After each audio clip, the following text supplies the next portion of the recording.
recording this video again because my last video recorded at 360p, which was really annoying. But anyways, we're gonna be going over OOP, the whole of it. I'm not gonna be bothering to do SQL, because I don't know that as much as you do. So yeah, good luck on that one. Anyways, so starting off, this stuff, this is literally just memorization. You can learn it. Yeah, no, you don't really have to. That's more so memorization. Anyways, with this is two class programs. So you have two things.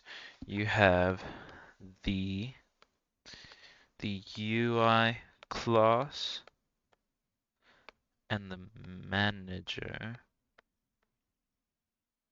class. So the UI class, essentially, okay. Anyways, the manager class, essentially has different methods, and within these methods, it has different code to be executed. With the UI class, it essentially calls the code from the manager class. So from all the way over here, the code that was written in this stuff. So that's essentially how it goes. So so the couple things is the UI class has the main method. So methods are essentially different little sections of code, right? They have they're like functions, right? And you make a method, and that method has a certain code inside of it, and when you run that method, it runs it like a function. So cool. The main method is first off the point of entry into the program. So when you click run, it runs on the main method. There's nothing else it runs on. It doesn't go through the manager class or anything else. No, it just goes straight to the main method in the UI class and it runs it from there, which is why it's important to call the code from the manager class because the the code in the manager class isn't able to be run properly. It's actually not able to run at all since it has no access. And the only way you can get access to the code in the manage class, or at least, um, is through the main method. So obviously you have to call it in there. So, so let's look at it. So if we go to the UI class, we can see we've created a class, public class, hello world UI. We open our brackets and we go to public static void main string and args. We open up our bracket and we can see, first off, what does this line mean? It essentially means that we have initiated our manager class, into our UI class. So what does that mean? So essentially, when we do this, we are essentially, when we run the program, when it's run, they don't know where to look for the code. So sure, so when it's run, it goes through the main method, right? But once you're in the main method, how do you access um, the code in the manager class, right?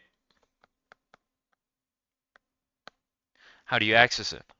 We need access in order to run the methods in that manager class, right? So the only way to do that is simply by first off telling the code, okay, look, this is the manager class. We're going to refer to the manager class by calling it my manager, and we're gonna show where to look for the manager class. So this is what we mean when we say when we initialize the manager class. Uh, no. Um, anyways, so, what I was saying was, when we initiate this manager class into the UI class, we're telling the code, okay, look, this is where the manager class is. This is where all the code is. We want you to look there.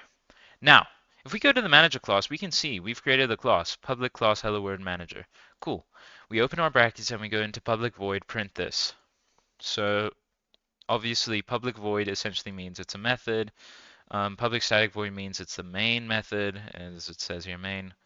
But here, this is just a normal method. Print this. So when a method is there, it's essentially asking like, okay, within this method, there must be some code. A method is essentially like um, some sort of function, right? And this function has code within it. So we're going to look in this method, print this. So there must be some code within it. So the code within it is hello world. So if we look up here, we can see my manager. So we're going to tell the code, hey, look in my manager and then look for this method, print this. So it's going to look there, we're going to look at print this, and then when we open the brackets, we're going to tell it, okay, execute. So we're executing this method. This method is called system.out and .println hello world. This is what the method does. It prints out a line called hello world to the output, the console. And then we can see that here. That, okay, yeah, no, just run this and you'll be good. Cool. So that's how methods work, right? Methods just like a function. It has code within it, and in order to run, um, you need to tell it to run, right? Kind of how it works. That's the whole point of the UI class. These are different rules and reserved words. Memorize that. These are words that you cannot use for variable names, and you cannot. And these are some rules that you cannot that you have to follow when you name your variables. Cool. Then if we go to exercise 1.1, let's see here.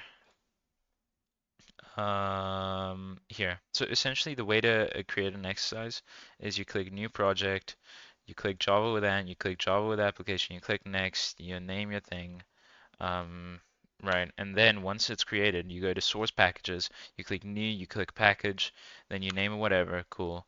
Then once you're in there, you have to create two Java classes, right? And they both have to be called, these two Java classes are what your manager and UI classes are going to be. So if we look here, I'm just going to close these. So if we look here, we've created a Hello School manager and a Hello School UI. So let's look in the Hello School manager. Let's actually first what they're asking us. Okay, create a folder called Hello School. Okay, they're using JGraphs because it's the old thing, but it's fine. We're using NetBeans. So it's saying, okay, create a UI class and a manager class. Okay, the UI class must have the main method. So if we go to the UI class, we click, it's going to automatically say public class hello school UI. Cool. Then we go down, then we click, then we say public static void main string args. That just means, okay, look, we're creating the main method. Then we open our bracket. Then we do this. We create a new instance of the hello school manager class, right? This allows the program to find the code and actually execute it. So this makes it much better. So you can say like, okay, look, the program looks at this code and says, okay, look, I know I have to look in the Hello School Manager thing over here. Then I have to go in there, and then if we go on to the next line, I have to go in there and then go to this method and then do this method. That's how it works.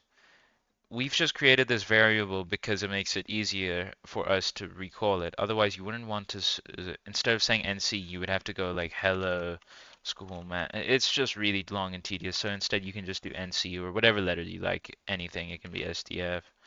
Um, Honestly, it doesn't even matter. And then so that's how the UI class works. And now if we go to the manager class, we can see it says public class hello school manager. We go to public void. Now it's told us we have to create two methods, print this and print this twice. So we've created two methods, public void print this, public void print this twice. Now we can look at the output and we can see hello school again and again. Now we can obviously see if one of the method is named print this twice and one of them have been printed twice, it probably means that hello school again goes within print this twice and has to be printed twice. And this is print and this hello school is part of print this. Um, it obviously says it here on rule 6 and 7, 6, 7. Um, and then if you look in the output, so now we can see if we go to public void print this, it says system.out.println hello school.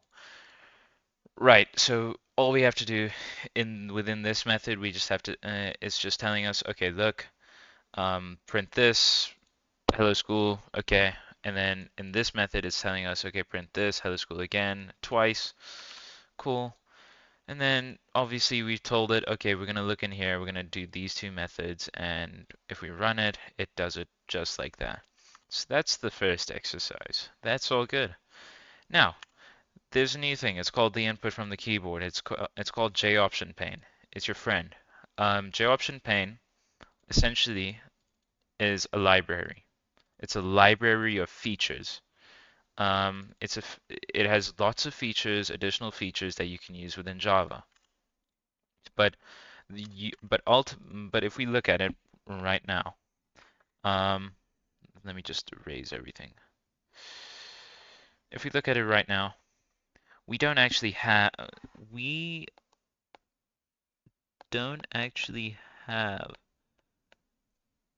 access to this library. We don't have access to it because it's not part of the base part of Java.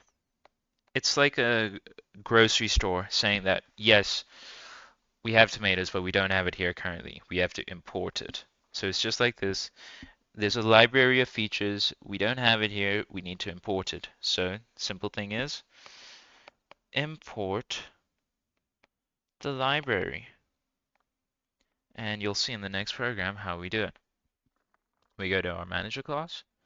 We just see import Java xwing.JOptionPane. So we're telling, okay, we have to import this specific thing, JOptionPane, which is a library of features that has a lot of cool features that we can use within our program. And yeah, we just want to use it. Okay, cool. Now, let's see our next program. So obviously, this is, okay, there we go. It's not tweaking. So this is the library, JOptionPane, whatever, cool. What we got to do, let's look at our thing, right? We have to get input UI, get input manager. That's our two classes. The UI class must have a main method. The UI class create an instance of get input manager, so on and so forth. And then it tells us to create four methods: get name, format upper, format lower, and print this. Right. So let's look here. If we look here and get input manager, we see public class. We've already declared our class, which is our manager class. Now we're going to declare our variables. Now, variables or objects, call them what you want, but they essentially work like this. Think of it like this, right? Variables are essentially storage units. Storage units. But they're storage units for data. So you can have letters, numbers, integers, you know, even pi for all I care. You know, it just depends, right? So obviously these storage units, so this is essentially what variables are. And now obviously when you declare a variable, you can obviously use it later. So let's say we progress along with our code. We move along and let's say we're at some point where we need to make use of that data again. we're just going to simply go back to the storage units and just tell, okay, look, we want this data. Done. Now, um, if we look here, we have to declare them, right? Now the thing with variables is that they have different data types. We'll go into more depth later. Data types. So variables are limited by a certain data type. So, for example, so these are some different data types. If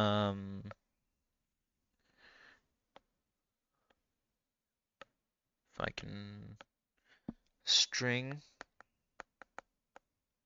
int, double, float, boolean. These are just some examples. So, and there's also char. So, I'm just going to go over them in just a general overview. String just means it's letters, right? This can also include numbers, but that does not mean you're allowed to add the numbers. It's like writing. It's like essentially um, writing numbers, right? So you can write numbers, you can write letters. Strings basically can do anything, right? But you can't do specific functions with them. So you can't add strings together like you would with numbers, not in the normal way, anyways. So you can't add 2 plus 2 because it's a string, it's not an integer. Now let's move on to integers. Integers are just whole numbers. That's pretty much it. They don't need the apostrophes that strings do. And to be honest, these whole numbers, they don't have decimals. So there are no decimals, right? So this can be 1, 2, and 3, but it can't be like 6.7 or something like that, right? Double, this has everything. Double basically has all of the real numbers. Float isn't really going to be used in grade 10. I wouldn't really worry about it. We can just erase that for now. Boolean is true and false. So Boolean can only be true and false. So if I say, is this car blue? It will probably say true or false. And then char is like is like a string. It's exactly like a string, but it's only one letter, right? So if I wanted to say what's the car at 0 of Sayed? Well, we're gonna look 0, 1, 2, 3. We're gonna look at the character at the number 0. So it's probably this one, S. So we're probably gonna assign it to that variable. So it can only be one letter. Okay, that's that. Okay. So obviously we've declared name as a string because we're getting a name, we're getting some text. We're going to declare it as a method, public void get name. Name equals JOptionPane dot show input dialog, enter your full name.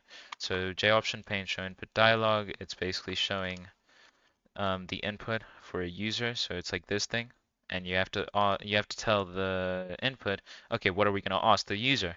Okay, we're going to ask him, enter your full name. Done. So, but now we have this info, right?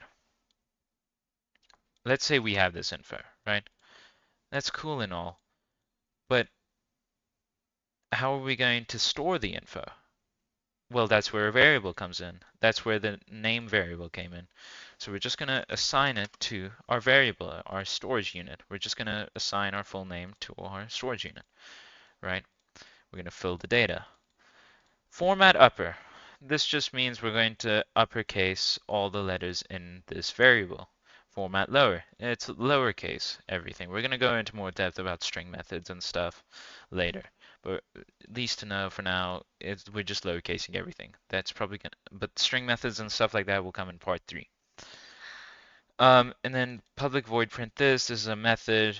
It's basically printing out the final result. So system.out.println hello plus name plus dot full stop plus backslash n.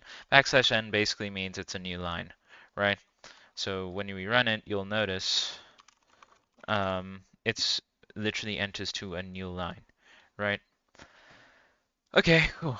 And then we go into our get input UI.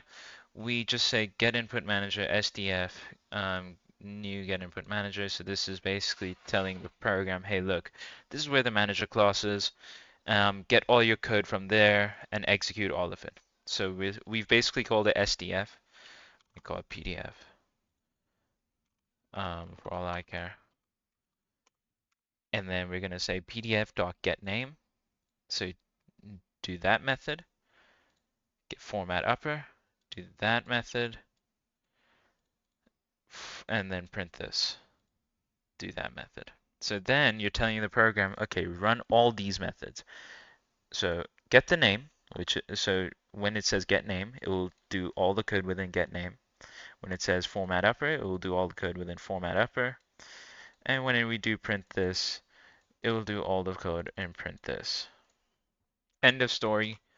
That's how it works. That's how UI classes, manager classes, that's how JOptionPane works. I suggest you learn this. Import javax.swing.joptionpane. It's going to come a lot. JOptionPane.show input dialog is telling the user, okay, we need to get an input from you. Moving on. If this thing would like to work, there we go. Program flow. Okay, so I'm just gonna quickly get water. I'm thirsty. Um,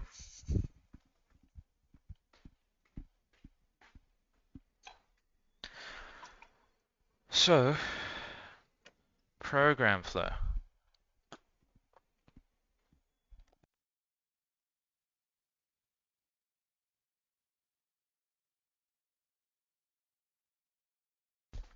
So program flow is essentially when a code gets changed by something the user does. So it's an event-driven program. So the program runs based on the user's inputs. So it changes depending on the user's input. So think of a login. A login differs depending on the user's input. So let's look at this thing here. What is your name? What is your street address? What is your suburb? What is your city? And then it will show you everything there. And it will tell you to type OK if it's correct. Um, so it's telling us to make this program. Cool. I think I've done this program. I really hope I have. Yeah, I have. Okay, cool. That's wonderful. Boom, boom. Okay. So let's look at this program, right? And I'm just gonna open this. I'm just going to erase absolutely everything. Um,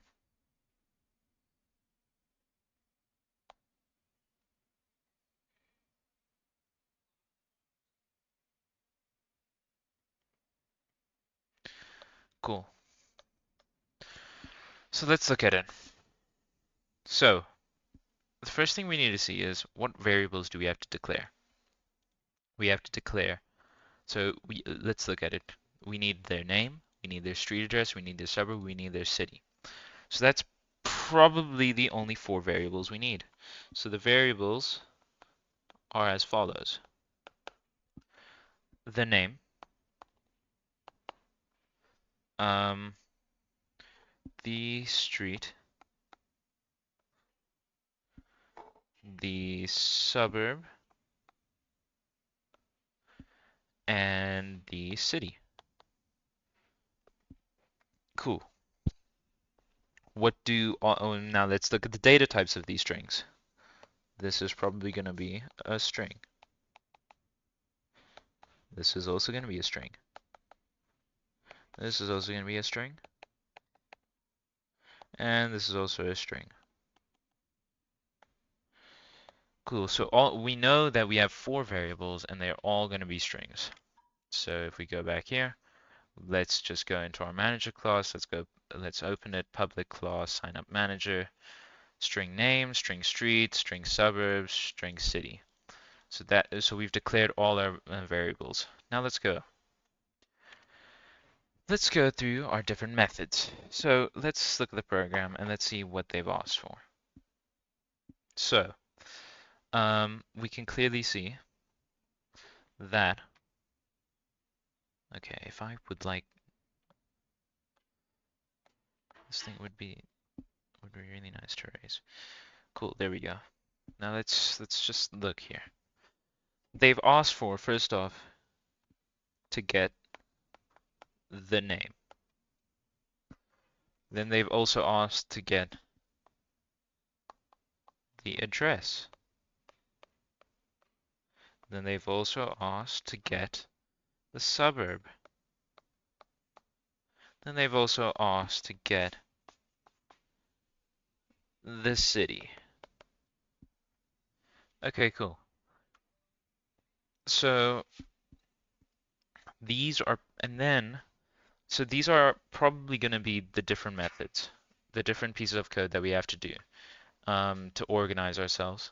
And then at the very end, we notice that they've actually made an output. So we're probably going to have to set another one that's going to be print output. Cool. So these are 5 methods that all have, they're like functions. They all have different pieces of code that make contributions to the whole program and make it work. It helps us organize the whole program and makes it really easy. So if we open up, sure enough, it's 5 different methods. So if we open public void get name, let's open so public void get name, that's our first method. We're gonna see name equals. So remember, we've already declared our variable earlier. So we're just gonna say name equals JOptionPane.show input dialog. What is your name? So remember, we can't just have this by itself because we need some place to store the name. Once we ask the user, okay, what is your name? We need a place to store the name, right? And then we're going to store it in the name variable. Remember, we've imported the library. Then, if we look here, if we notice it, he's actually uppercased everything. So we're just going to uppercase it. Name equals name.to uppercase. Then we go on to our next method, public void get street. Street equals JOptionPane.show input dialog. It's asking the user, what is your street address? We need to store this info somewhere, so we're going to store it in the street variable. We're going to make the street variable uppercase. And we literally do this for the suburb. We ask the user, what is the suburb? And what is your suburb? We're using JOptionPane show input dialog. And then we're going to put it into the suburb. Cool. Then we go and then we uppercase it. We do the same thing with the get city. We ask it, what is its city? We show the input dialog, and then we uppercase it and we store it in the city variable.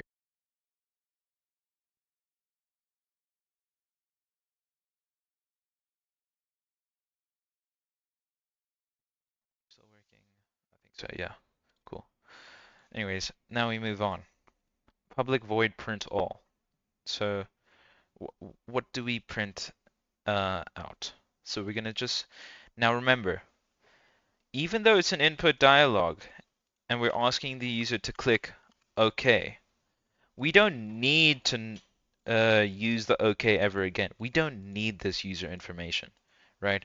So we don't need to put it in a variable like we've been doing with all these other ones. We don't have to say,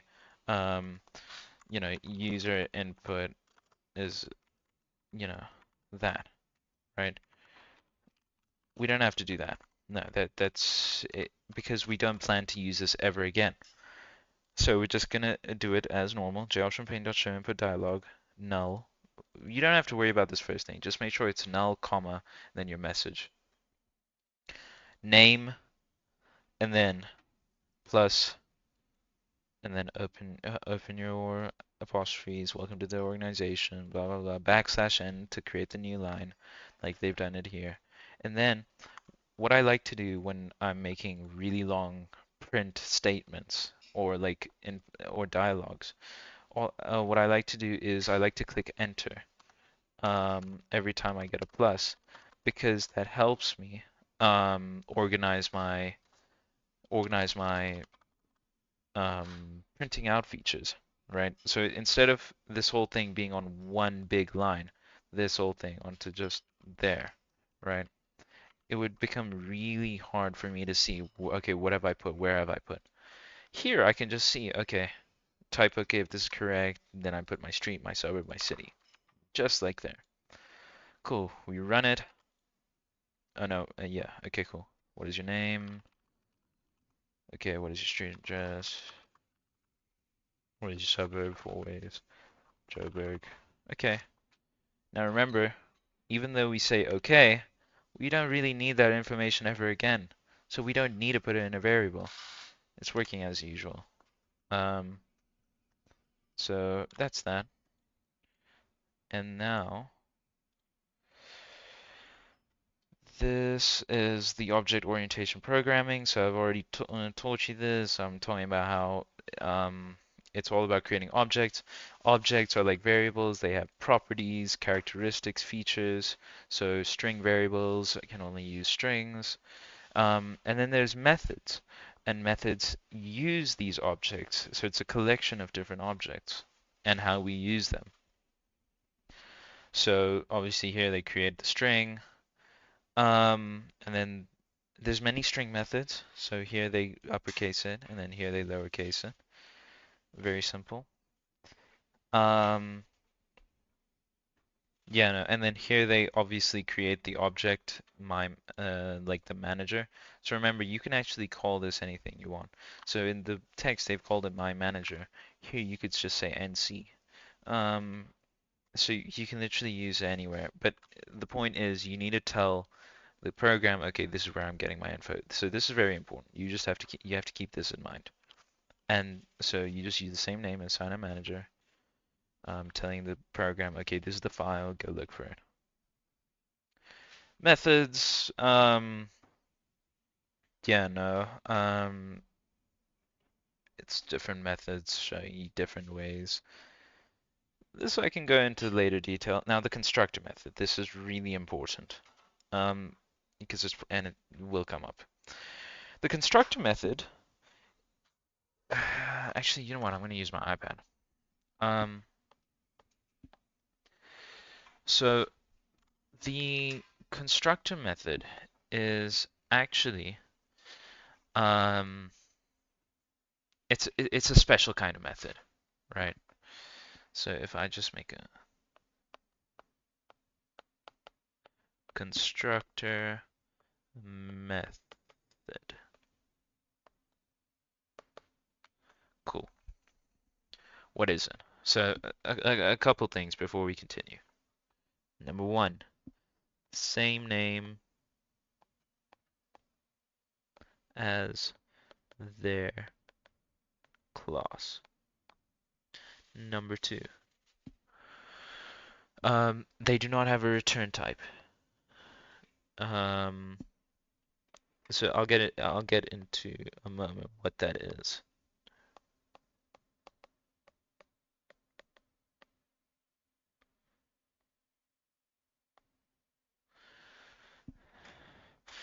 Okay, so there's no return type. So it's essentially so let's say you have a storage unit, which is your objects, your variables. Let's say you have your storage unit, right? Let's say it's a string, and it's called name.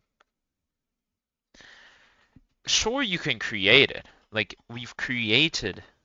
So there's two parts to this. First, we have to create the storage unit. So the object. And then the next thing is to add data to it. So adding stuff into the storage unit. And ultimately, a storage unit is useless until you add something in it. then it actually has a use. Same thing for an object or a variable. Once you create it, it's kind of useless until you actually add data to it or it's used somewhere, right? And so this is what a constructor method is for. The constructor method, they don't. What the constructor method is good for, it's for adding data. They don't. Now I want to make this clear. They don't create the method. Sorry, the object. Please, not the method. They don't create the object. No, not at all. They rather add the data to it. So if we look here, we've created a public class. Now here, it clearly shows we create the objects. We create the storage units over here. But then, but then, now we can see it's been bold. It's in bold. This is the constructor method. We add data to it. So name is equal to, and then JOptionPane.show input dialog, enter your full name. So we get the data from the input and we put it into name. So we're clearly adding data to it, right? So, and then obviously when we want, and now this can apply to a lot of things when we want to alter it, or remove, or add, right? There are different things you can do in the constructors method. So here we alter it by using a string method by making it uppercase. Then for email, we show input dialog. We tell it to enter your email address. Here we ask it for a Boolean, type true or false.